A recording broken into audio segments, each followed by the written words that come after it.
हम लोग श्रीमद् भागवतम के तीसरे स्कंद के 15वें अध्याय के 26वें श्लोक को पढ़ रहे हैं। आपने सुना था अभी तक कि वह वैकुंठ, वह वैकुंठ, वह वैकुंठ।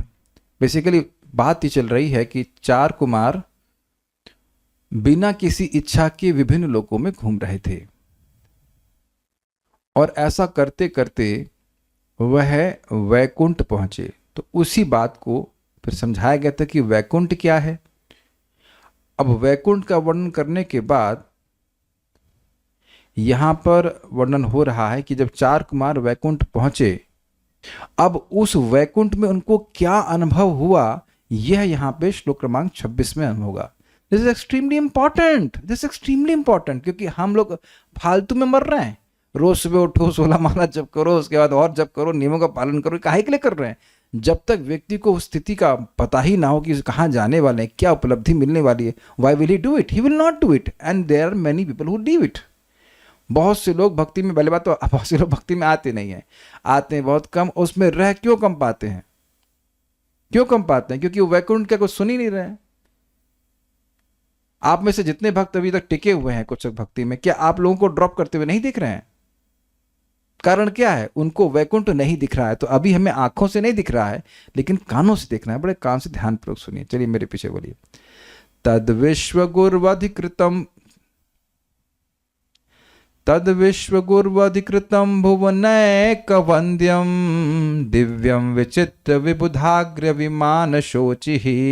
तद विश्वगुर्वधिकृतं भुवनैकवन्द्यं दिव्यं विचित्र विबुधाग्न्य विमान शोचिः। अग्न्य नहीं है, विबुधाग्र्य, अग्र्य। दिव्यं विचित्र विबुधाग्र विमान शोचिः। दिव्यं विचित्र विबुधाग्र विमान शोचिः। आपुः परामुदमपूर्वमुपेत्य योग माया बलेन मुनयस्तदथो विकुण्ठम्। आपुः परामुदमपूर्वमुपेत्य योगम माया। देखिए मैं भी योगम बोलने वाला था, लेकिन योग है, वो योगम नहीं है। आपुः परामुदमपूर्वमुपेत्य योग माया बलेन मुनयस्तदतो माया बलेन मुनयस्तदथो विकुण्ठम्। आपुः परामुदमपूर्वमुपेत्य योग माया बलेन मुनयस्तदथो विकुण्ठम्। तद्विश्वगुर्वधिकृतं भुवनैकवन्द्यं दिव्यं विचित्र विबुधाग्र विमान शोचिः। तद्विश्वगुर्वधिकृतं भुवनैकवन्द्यं दिव्यं विचित्र विबुधाग्र विमान शोचिः। आपुः परामुदमपूर्वमुपेत्य योग माया बलेन मुनयस्तदथो विकुण्ठम्। आपुः परामुदमपूर्वमुपेत्य योग माया बलेन मुनयस्तदथो विकुण्ठम्। बोलिए। तद विश्वगुर्वधिकृतं भुवनैकवन्द्यं दिव्यं विचित्र विबुधाग्र विमान शोचिः। तद विश्वगुर्वधिकृतं भुवनैकवन्द्यं दिव्यं विचित्र विबुधाग्र विमान शोचिः। आपुः परामुदमपूर्वमुपेत्य योग माया बलेन मुनयस्तदथो विकुण्ठम्। आपुः परामुदमपूर्वमुपेत्य योग माया बलेन मुनयस्तदथो विकुण्ठम्। फिर से बोलते हैं। तद्विश्वगुर्वधिकृतं भुवनैकवन्द्यं दिव्यं विचित्र विबुधाग्र विमान शोचिः। तद्विश्वगुर्वधिकृतं भुवनैकवन्द्यं दिव्यं विचित्र विबुधाग्र विमान शोचिः। आपुः परामुदमपूर्वमुपेत्य योग माया बलेन मुनयस्तदथो विकुण्ठम्। आपुः परामुदमपूर्वमुपेत्य योग माया बलेन मुनयस्तदथो विकुण्ठम्। बोलिए। तद्विश्वगुर्वधिकृतं भुवनैकवन्द्यं दिव्यं विचित्रविबुधाग्रविमानशोचिः तद्विश्वगुर्वधिकृतं भुवनैकवन्द्यं दिव्यं विचित्र विबुधाग्र विमान शोचिः आपुः परामुदमुपूर्वमुपेत्य योग मायाबलेन मुनयस्तदथो विकुण्ठम् आपुः परामुदमपूर्वमुपेत्य योग माया बलेन मुनयस्तदथो विकुण्ठम्।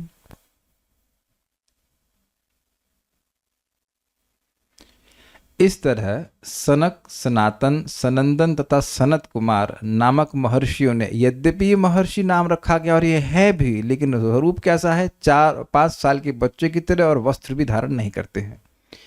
महर्षियों ने अपने योग बल से आध्यात्मिक जगत के उपर्युक्त वैकुंठ में पहुंचकर अभूतपूर्व सुख का अनुभव किया। अभूतपूर्व मतलब जो उन्होंने पहले सुख का अनुभव नहीं किया था, यानी कि ब्रह्म सुख से भी श्रेष्ठ वैकुंठ का सुख है, यह सत्यापित हुआ। उन्होंने पाया कि आध्यात्मिक आकाश अत्यधिक अलंकृत विमानों से, जो वैकुंठ के सर्वश्रेष्ठ भक्तों द्वारा चालित थे, प्रकाशमान था और पूर्ण पुरुषोत्तम भगवान द्वारा अधिशासित था। मतलब वैकुंठ के विमानों से प्रकाश आ रहा था, ये कहते हैं। विश्व गुरु जगत गुरु श्री हरि के द्वारा। अब एक प्रश्न आ जाएगा कि भगवान को यहां विश्व गुरु क्यों कह रहे हैं? तो चक्रवर्ती पाद बड़ा सुंदर कहते हैं, गुरु का कार्य क्या होता है? शिक्षा देना। तो यहां 4 कुमारों को क्या शिक्षा दे रहे हैं? भक्ति की शिक्षा। तुमने आज तक ब्रह्म का सुख अनुभव किया है, तो ब्रह्मानुभूति किए हो, लेकिन भक्ति की शिक्षा नहीं प्राप्त किए हो। इस कारण से भक्ति का सुख नहीं मिला। इस भक्ति की शिक्षा देने के लिए 4 कुमारों को भगवान ने वैकुंठ में बुलवाया बेसिकली। तो कोई पूछ रहा था कि कैसे, क्यों गए? तो भगवत इच्छा से ही वह वैकुंठ गए थे। ये विश्व गुरु का आशय है। तद अधिकृतम, वह वैकुंठ अधिष्ठित था। इसका क्या मतलब है? भगवान के द्वारा ही अधिष्ठित था। इसका मतलब वहां माया का अधिकार नहीं था। जो सतोगुण, रजोगुण और तमोगुण से युक्त माया है, उसका अधिकार बिल्कुल भी वैकुंठ में नहीं था। ये बात कही जा रही है। विश्व गुरु तद अधिकृतम, अधिकृत मतलब अधिष्ठित था, वहां पे भगवान है। ये एक वैकुंठ का विशेषण है। यानी कि एक विशेषण क्या बोल रहे हैं? वह भगवान जो विश्व के गुरु हैं, विश्व को शिक्षा देने वाले, उनके द्वारा वह अधिकृत है। दूसरा क्या विशेषण है? भुवनेक वंद्यम, सभी लोकों में एकमात्र वंदनीय है। ये क्या मतलब हुआ? कोई निम्न लोक है तो वह ये जरूर सोचेगा कि स्वर्ग लोक बड़ा अच्छा है। जैसे हम लोग ये सोच सकते हैं कि स्वर्ग लोक अच्छा है, लेकिन स्वर्ग लोक के वासी यह नहीं सोचेंगे कि पृथ्वी लोक अच्छा है। मैं भोगों की दृष्टि से कह रहा हूँ, आध्यात्मिक दृष्टि से नहीं कह रहा। अच्छा, स्वर्ग लोक के निवासी यह कहेंगे कि ब्रह्मलोक श्रेष्ठ है, तपलोक श्रेष्ठ है, लेकिन ब्रह्मलोक के निवासी यह नहीं कहेंगे कि स्वर्गलोक अच्छा है। उम्मीद है कि आप समझ रहे हैं। लेकिन ब्रह्मलोक भी वैकुंठ के वासी जो हैं वो देखते हैं, अरे क्या है, लोग को सुखी नहीं है। ध्यान दीजिएगा कि नीचे का जो लोक है, पाताल, जैसे जैसे ऊपर जाते जाते हैं वैसे सुख बढ़ता जाता है। तो जो ब्रह्मलोक का सुख है वो हाईएस्ट, फिर भी वह वैकुंठ के आगे कुछ नहीं है। तो जो वैकुंठ है वह असीमित सुख का आगार है, और वह जो वैकुंठ लोक है वो 14 भुवनों के द्वारा भी एकमात्र वंदनीय स्थान है। यूनिकनेस कही जा रही है। अच्छा, दूसरा विशेषण हो गया। फिर कह रहे हैं दिव्यम है। क्यों है वंदनीय? क्योंकि दिव्य, आध्यात्मिक, स्पिरिचुअल है। तथा अग्र विबुधा विचित्र विमान शोची। अग्र मतलब होता है अग्रे, श्रेष्ठ, अग्रगणी। विबुधा मतलब देवता। तो देवता मतलब है देवता स्वरूप में है। भाई वहां पे यहाँ के भौतिक देवता वहां नहीं पहुंच सकते हैं, पहले ही बोल चुके हैं कि ऊपर स्थित है, वो वैकुंठ हमसे ऊपर स्थित है। तो यहाँ विबुधा का मतलब देवता का मतलब भक्त है। वो देवता स्वरूप में, देवता जैसे दिखाई पड़ रहे हैं, लेकिन हैं वो भगवान के भक्त, भगवान के पार्षद। उनके विचित्र विमानों के द्वारा प्रकाशित था। शोची मतलब प्रकाशित था। ये चौथा विशेषण हुआ। फिर कह रहे हैं कि मुनया, सनक आदि कुमारों ने, मुनियों ने योग माया बलेना, आध्यात्मिक शक्ति के प्रभाव से तद विकुंठम उपेत्या, उस वैकुंठ लोक में पहुंचकर, अथ तदंतरम, उसके बाद अपूर्वम परामुदम आपुहु, दो बात यहाँ पे कही हैं। एक है परामुदम, मुदा मतलब आनंद, परा मतलब दिव्य उत्कृष्ट, और अपूर्वम मतलब इससे पहले भी जो चार कुमार थे उनको ब्रह्मानंद की अनुभूति थी, लेकिन वैकुंठ के सुख की अनुभूति नहीं थी, इसलिए कह रहे अपूर्वम, जो पूर्व में उन्हें कभी अनुभव नहीं किया था, ये बात कह रहे हैं।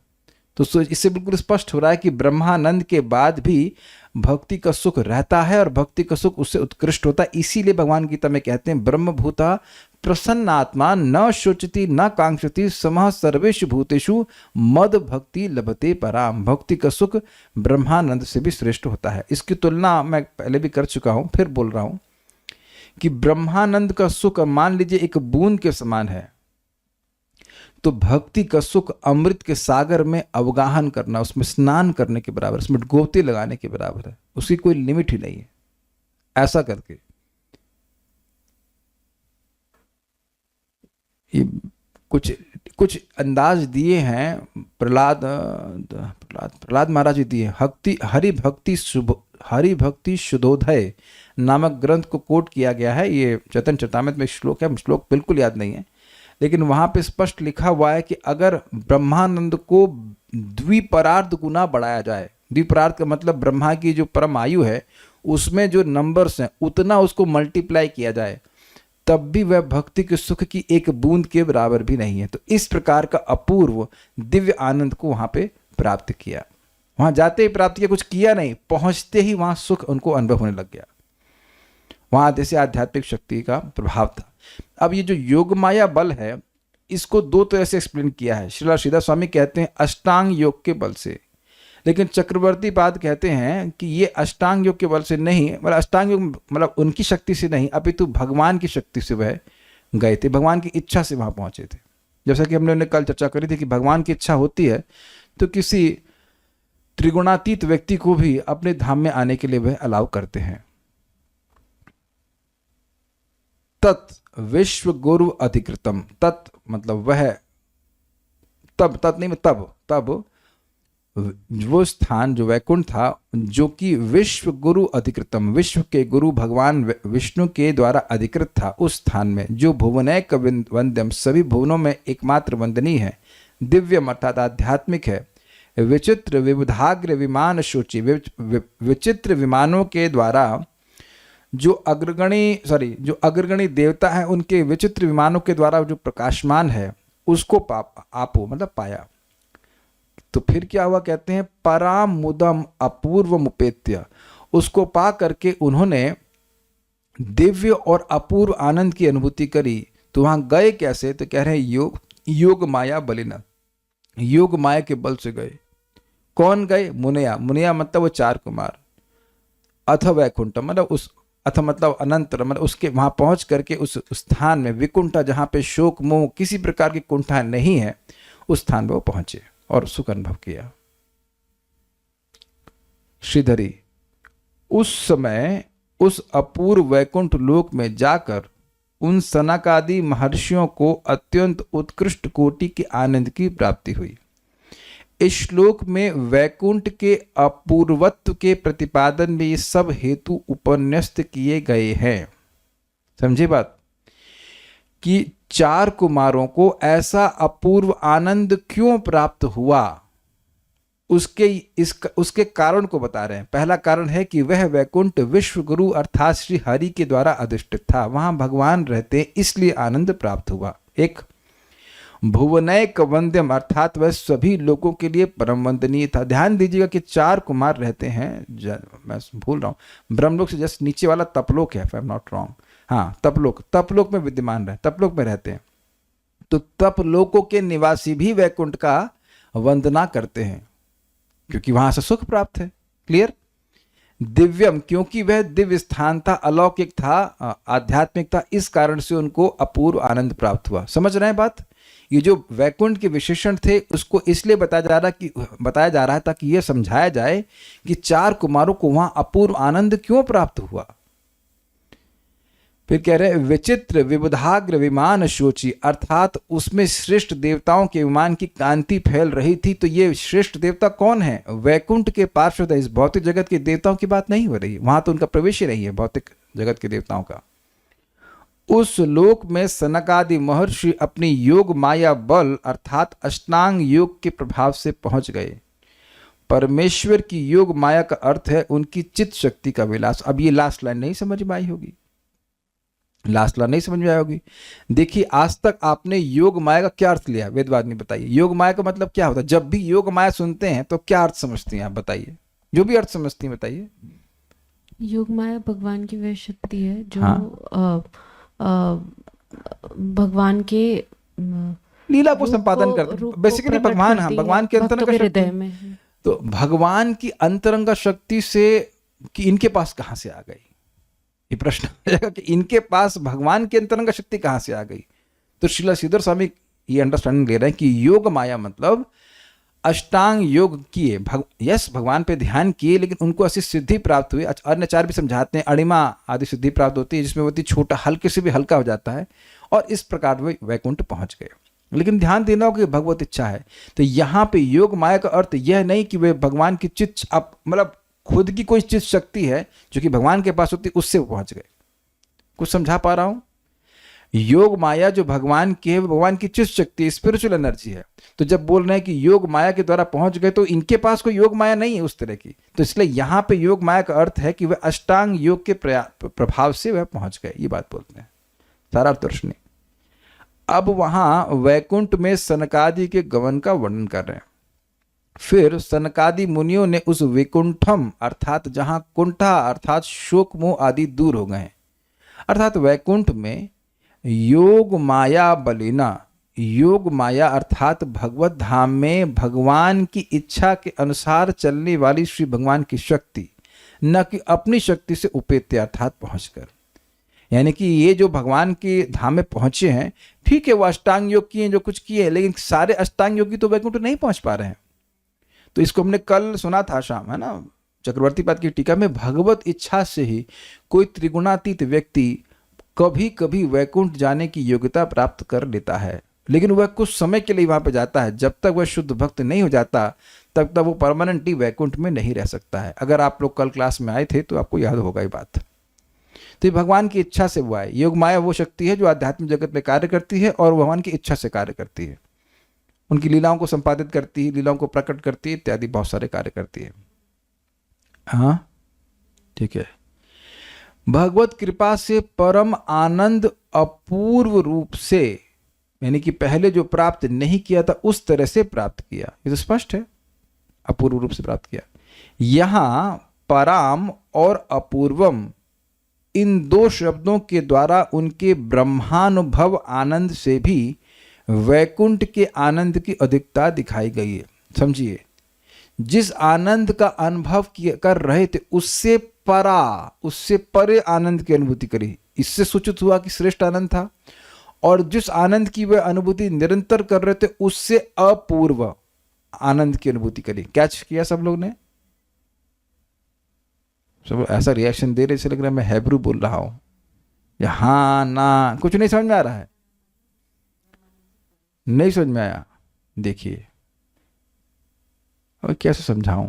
जैसे आप रसगुल्ला तो खाते ही होंगे, लेकिन कभी कोई ऐसा रसगुल्ला खा लीजिए जो सारे अब तक खाए हुए रसगुल्लों का टेस्ट फेल कर दे, तो कह अरे भाई ऐसा तो हमने कभी अनुभव नहीं किया।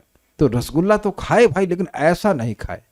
जैसे हम नाम ले रहे हैं तहरी, आप जानते हैं वेजिटेबल पुलाव, बहुत आप लोग को अहंकार होगा कि आप बना लेते हैं, लेकिन कभी मौका मिले तो श्री वल्लभा माता जी के हाथ से बनी खाई, अरे हाय मुंह में डालते हैं मेल्ट जाती है। तो हमने बहुत बार खाई है, लेकिन अब उसको भाई ये तो हमने कभी नहीं खाई इस प्रकार की। तो अभूतपूर्व से समझ में आ रहा है ना कि अनुभव बहुत बार किया है, लेकिन ऐसा कभी नहीं किया। आप देख सकते हैं कि बहुत सारी चीज़ लोग बनाते हैं, कोई दाल बनाता है, आज इन्होंने ही थोड़ा गुणगान भी करते, डांट लगा दी शुरुआत में, आज इन्होंने मूंग की दाल बनाई, हम भी बनाते, हमको भी अहंकार है कि बना लेते हैं, इतनी अच्छी बनाई थी, बहुत अच्छी। तो मैं बोला था ये तो हमने पहले कभी नहीं खाई। तो क्या मूंग दाल कभी खाए नहीं है? क्यों कभी नहीं खाया? खाए हैं, लेकिन आज इतनी अच्छी लगी, तो सो ब्रिलियंट, मैंने कुछ चेंज किया था तो अभूतपूर्व, तो अभूतपूर्व, बहुत अच्छा है, बहुत अच्छा है। तो ये अभूतपूर्व तो समझ में आ गया, पहले भी वह ब्रह्मानंद का सुख अनुभव कर रहे थे, लेकिन अब जो अनुभव कर रहे हैं वह वो अपूर्वम, जो पहले कभी अनुभव नहीं किए। वह ऐसा नहीं है कि वो आनंद अनुभव ही नहीं कर रहे थे, वो आनंद अनुभव कर रहे थे, लेकिन ऐसा आनंद नहीं किए जो पहले ऐसा जो आनंद आज वैकुंठ में अनुभव किए वो पूर्व कभी नहीं किए। एक बात। दूसरा, परा। तो परा का मतलब होता है परे, उत्कृष्ट। ये तो समझते ही हैं आप, अपराशक्ति पराशक्ति। तो परा मतलब ही उत्कृष्ट, हायर। हायर कैसे आ रहा है कि नहीं? तो जो ब्रह्मानंद आज तक वो अनुभव किए उससे श्रेष्ठ आनंद अनुभव किए। कुछ समझ में आया? अब तो समझ में आ गया होगा। उससे भी परे है, ये परे है, ऊपर। यस, ऊपर, उसके और उत्कृष्ट आनंद अनुभव किए। ठीक है। कैसा वैकुंठ, उसके बारे में कह रहे हैं, तद विश्व गुरु अधिकृतम, वह विश्व गुरु हरि द्वारा स्वयं अधिकृत अर्थात अधिष्ठित वैकुंठ। यहां उनकी माया शक्ति का कोई अधिकार नहीं है, यह अर्थ है। समझ गए? भगवान के धाम में माया त्रिगुणात्मक माया नहीं है, योग माया है, दिव्य माया है, लेकिन ये जो त्रिगुणात्मक माया जीवों को जो मोहित करने वाली ऐसी माया का वहां कोई भी प्रवेश नहीं है, यह कहते हैं। ये समझ पाए? वहां हरि बैठे हैं, भगवान की माया नहीं बैठी है, इसलिए वहां पे इस प्रकार का मोह होना और अविद्या से प्रभावित होना, ये सब वहां कभी हो ही नहीं सकता है। क्लियर हो गया ये पॉइंट? तो हरि बैठे हैं वहां पे, माया बिल्कुल नहीं बैठी है, ये कह रहे हैं। तो कहेंगे ऐसे कैसे हो सकता है? तो देखिए बड़ा स्पष्ट है। मैं कहूं कि सूर्य लोक में अंधकार देखा है आपने? लादनी माता जी, सूर्य में अंधकार, मान लीजिए सूर्य लोक आप पहुंच गई तो वहां के अंधकार देख सकती हैं? नहीं देख सकती। क्यों? क्योंकि वह सूर्य देव के द्वारा अधिकृत अधिष्ठित है, वहां सूर्य का राज्य है, इसलिए अंधकार का राज्य हो ही नहीं सकता। क्लियर? इजी? ये बात बोल रहा। ठीक है। कृपा पूर्वक अपनी भक्ति का उपदेश देने के लिए ही मुनियों को भी लाया गया है। यह विश्व गुरु शब्द का व्यंग्यार्थ है। व्यंग्यार्थ का मतलब इनडायरेक्ट मीनिंग, डायरेक्ट मीनिंग नहीं। भाई पूरे विश्व के गुरु हैं, तो चार कुमारों के भी गुरु हैं कि नहीं? तो भगवान सोच रहे हैं कि हमारा बेटा हुआ लेकिन पोतों को पढ़ाए नहीं। पोते हैं ना भगवान के, ब्रह्मा जी बेटे हैं, तो बेटे का बेटा क्या हुआ? पौत्र हुआ ना। तो पौत्रों को पढ़ाया नहीं भक्ति का ज्ञान, ये पढ़े नहीं अभी ठीक से, बच्चे ही रह गए। 5 साल के बच्चे, तो इनको भक्ति की पाठशाला में एडमिशन कराना पड़ेगा। और आप देखना आगे जाकर भगवान क्या बातें बोलते हैं, 4 कुमार भी घूम जाते हैं उनके। तो उनको भक्ति का पाठ पढ़ाने के लिए, भक्ति की शिक्षा देने के लिए भगवान वहां पे लाए। ये उनके विश्व गुरु शब्द से आशय प्रकट हो रहा है। विचित्र विबुधाग्र विमान शोचि, श्रेष्ठ देवताओं के, श्रेष्ठ देवता का यहाँ पे मतलब है कि भगवान के पार्षद, श्रेष्ठ देवताओं के विचित्र विमानों की दीप्ति जहां है वहां वैकुंठ धाम में मुनियों ने प्रवेश किया। बहुत स्पष्ट हो गया है।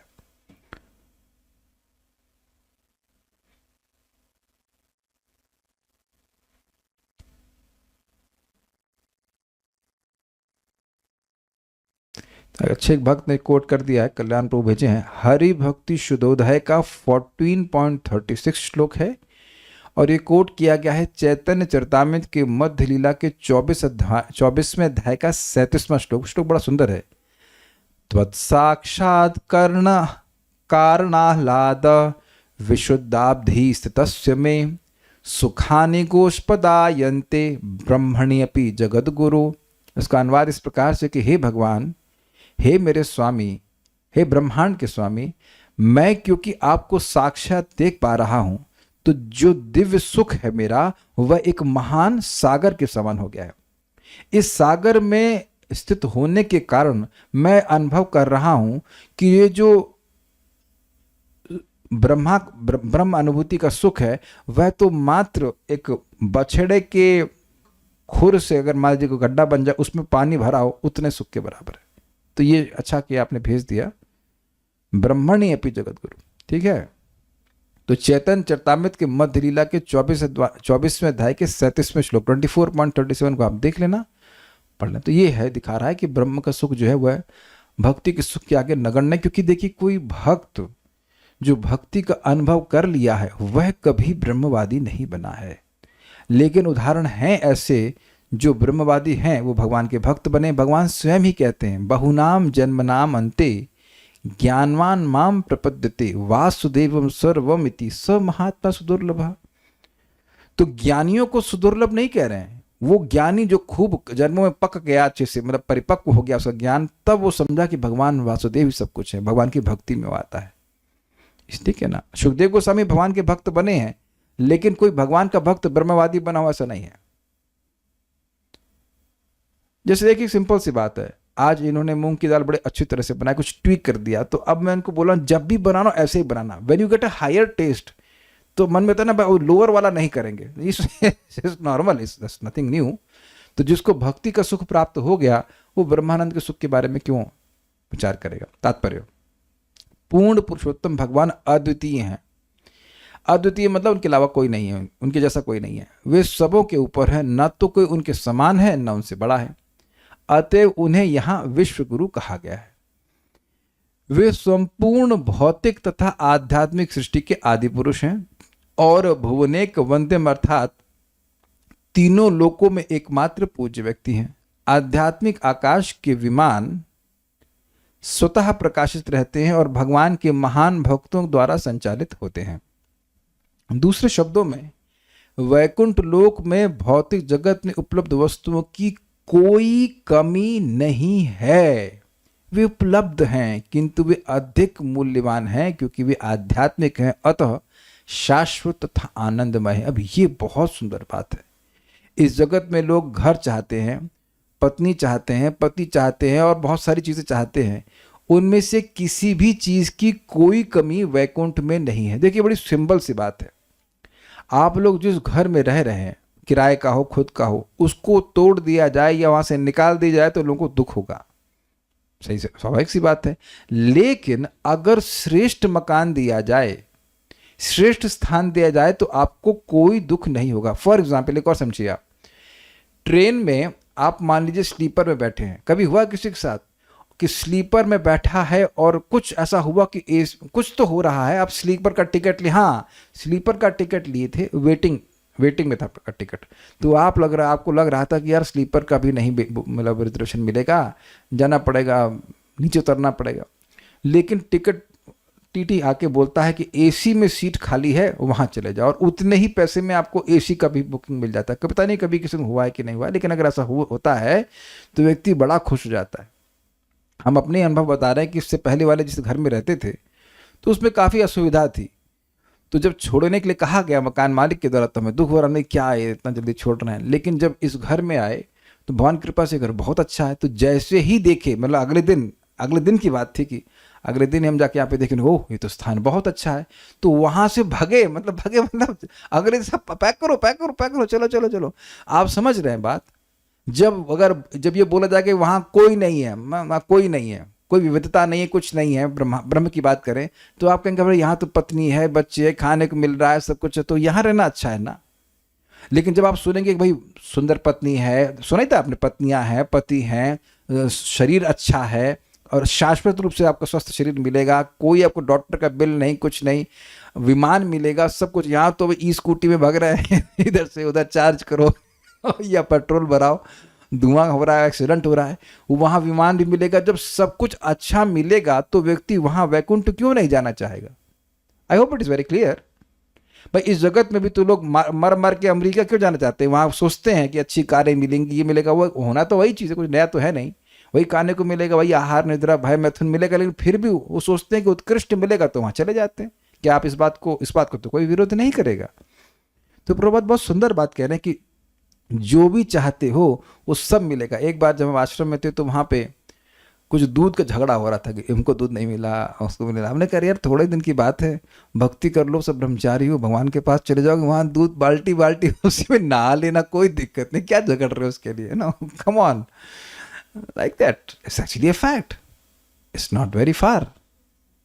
क्षीर सागर है वहाँ, श्वेत दीप है, नहाओ तुम जाके दूध में नहा लो, कोई दिक्कत, दूधो नहाओ, इज इट नॉट एक्चुअली दूधो नहाओ, दूध में नहा लो, कोई दिक्कत नहीं, सब कुछ जो चाहो सब मिलेगा।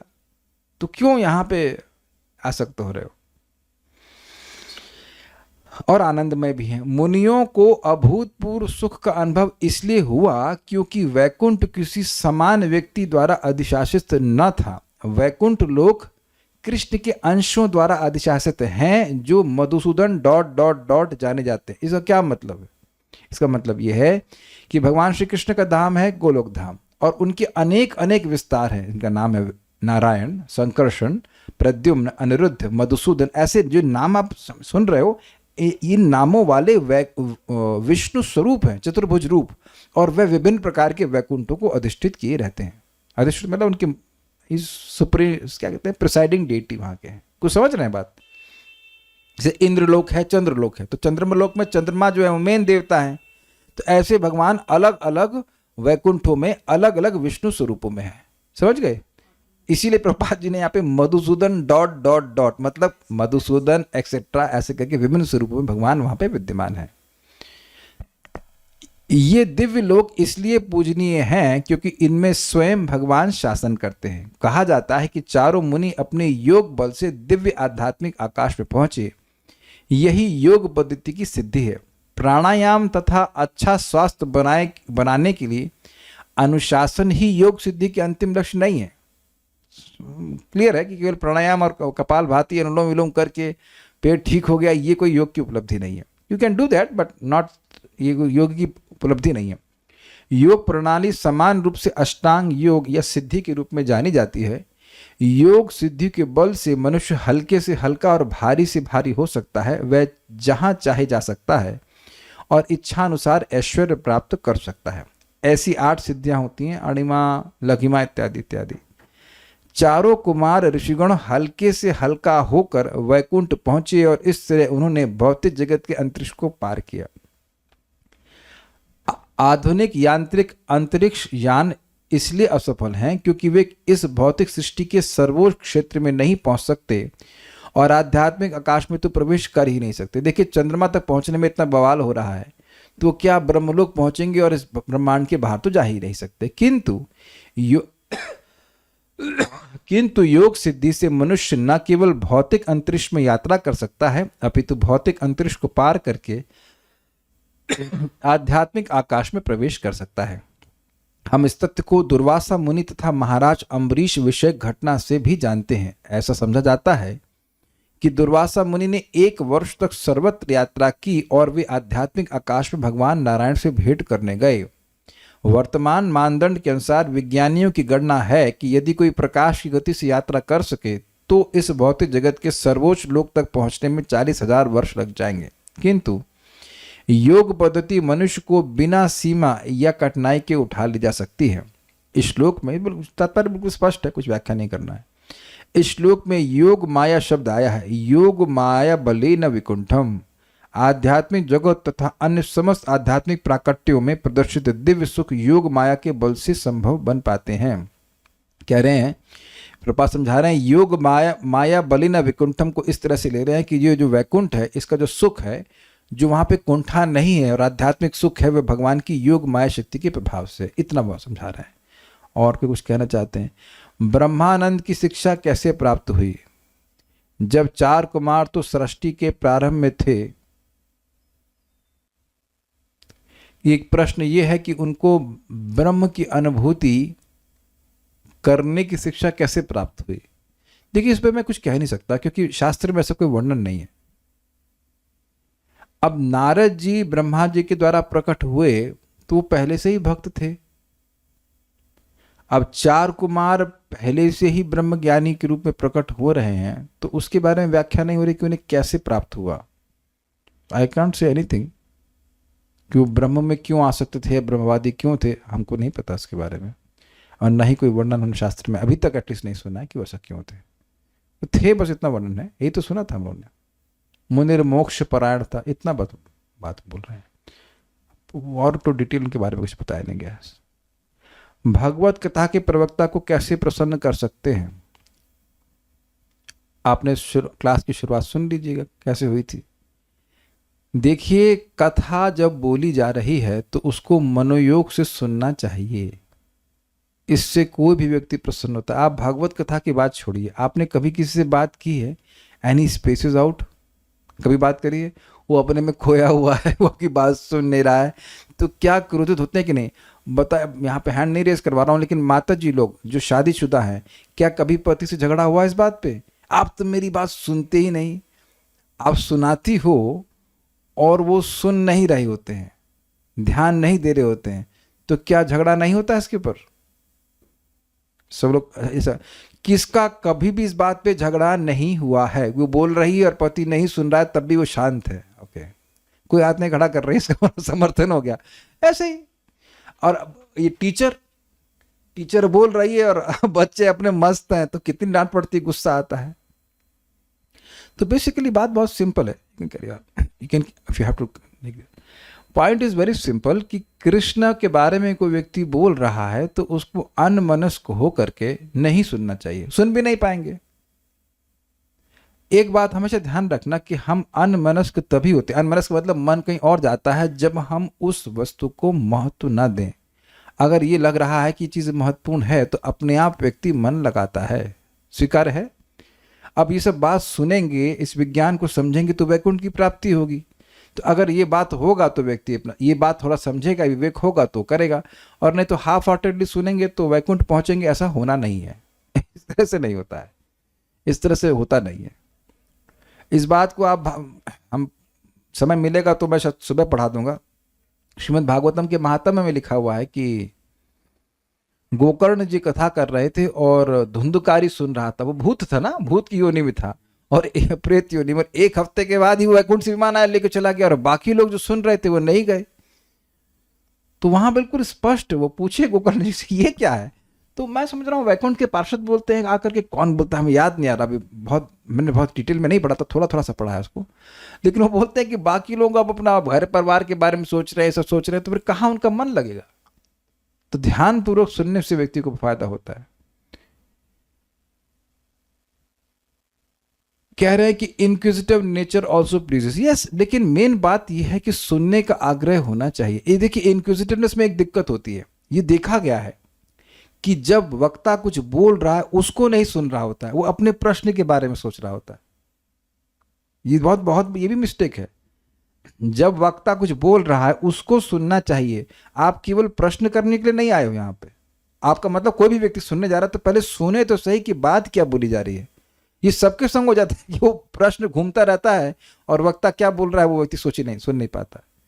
तो यस, इंक्विजिटिवनेस इज गुड, होनी ही चाहिए, नहीं तो आप कथा में आएंगे क्यों? लेकिन कथा में जो बोला जा रहा है उसको समझने का प्रयास करना चाहिए। मैं तो योग माया का मतलब दुर्गा देवी हैं ऐसा समझती थी। ठीक है, आप सुनेंगे तो समझ में आएगा कि भाई ये चीज आपके अंडरस्टैंडिंग ठीक नहीं है। पार्षद बताते हैं, हाँ पार्षद ही बताते हैं, so like that. So will stop now.